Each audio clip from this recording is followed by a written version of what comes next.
The second chapter revealed that the living entity is an eternal spirit soul. It is the body that dies and not the soul. But how to realize this truth? Lord Krishna answers ahead by explaining different types of yoga and its practices to help us realize our true eternal nature. The chapter 3 is titled as Karma Yoga, in which Krishna explains the technique of achieving self-realization and spiritual connection with absolute truth through our daily work. To begin with, the acronym for this chapter is TREE, where T stands for Tyaga. Here Arjuna clarifies his confusion about what is better for him, to renounce or to perform his duty. Arjuna thinks spirituality means retirement from active life and the adoption of asceticism. Notably, many people have this misconception about spirituality, and in particular about Bhagavad Gita. Such people believe that Bhagavad Gita is all about leaving, that is, one's profession, family, and society to become a mendicant renunciate. However, the message of Bhagavad Gita is about living responsibly and performing one's duties with detachment, which is a means to leading a happy life. Thus, in this chapter, Lord Krishna offers us profound insight into the art of living. Lord Krishna explains that renunciation is not about abandoning one's worldly duties. Rather, true renunciation is to give up the mentality that I am the controller and enjoyer. By working in a spirit of detachment, which is cultivated by offering the results of one's daily work, that is money, knowledge, influence, etc., to Supreme Lord, knowing Him to be the supreme enjoyer and controller, one achieves a real state of renunciation, and this is known as Karma Yoga. Bhagavad Gita, chapter 3, verse number 9. Thus Lord Krishna tells Arjuna in 3rd chapter from verse number 6 to 8 that it is better to perform one's worldly duties in this spirit than to accept premature renunciation and become a pretender. Unfortunately, it is seen sometimes that certain people accept the dress and the lifestyle of a renunciate, but are not qualified for it. For an instance, once on the bank of Ganges river at Haridwar, a sadhu was sitting in meditation. One wealthy family came there to take bath in the Ganges, and they left all their belongings next to the sadhu. But when they returned and collected their belongings, to their dismay, they could not find their gold chain. And when the family asked Sadhu, he simply raised his hand for blessings, pretending as if he knows nothing. But suddenly a wave of wind came and flew his asana, leaving behind the gold chain that was hidden beneath it.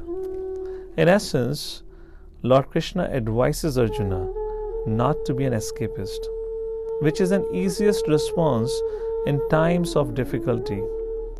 Rather, it is better to perform Karma Yoga, which gradually purifies one's desires and consciousness.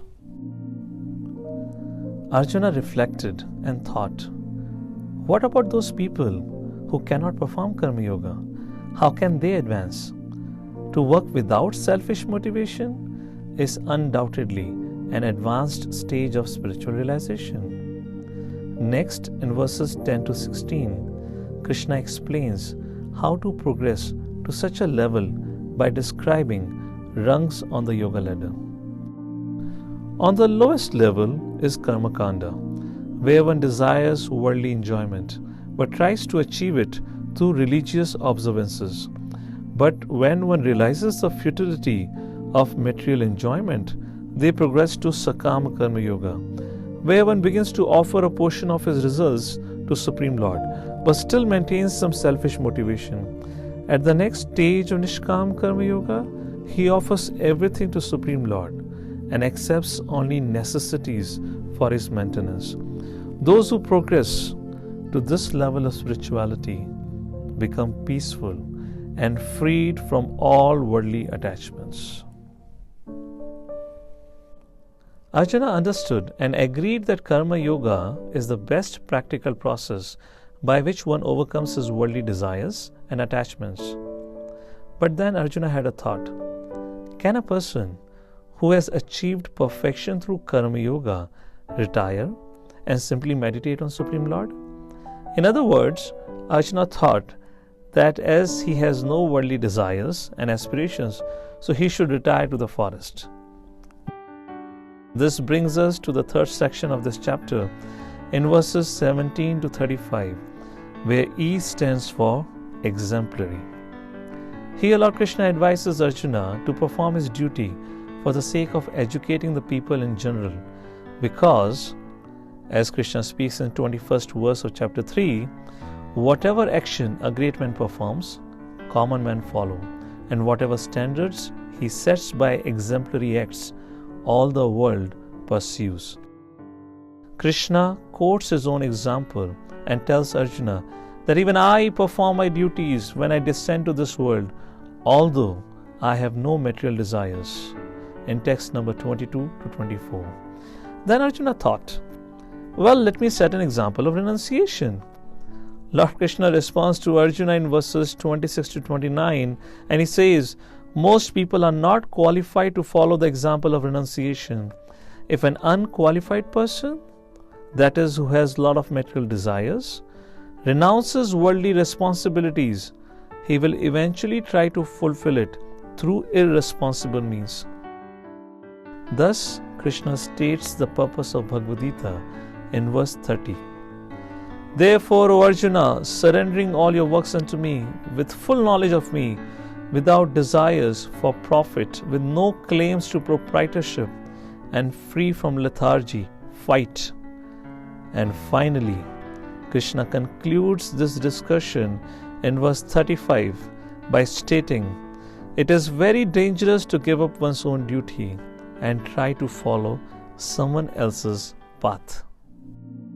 After hearing about this practical and logical process, Arjuna becomes elated and he thinks, yes, from today onward, I will steadily do my duty and control my attachments and aversions. But experience teaches that such immediate inspirations may prove difficult to adhere over time. Arjuna, being aware of reality, asks the following question. My dear Lord, in life, even though I know the best course of action, what is it that impels me time and again to act improperly and against my good intelligence? And this brings us to the last section of chapter 3, titled as Enemy of the Soul. Lord Krishna explains that the inherent quality of the soul is to love, to selflessly serve without any personal agenda. However, when the soul descends to this world, that pure love perverts into lust, which is the root cause of this phenomenon and is the eternal enemy of the soul. Lust impels one to seek immediate gratification and to act in a self-centered way without proper regards for others. In this way, lust cheats one of a progressive and happy life and offers only meager, instantaneous and temporary gratification in return. It is said that enemy is invincible when it is unrecognized and can prove fatal. In the next episode, we'll discuss the words of wisdom of Lord Krishna on the subject of how to deal with our eternal enemy, that is lust, and live a well-deserving, happy and a prosperous life. Thank you for your kind attention and stay tuned for the next episode.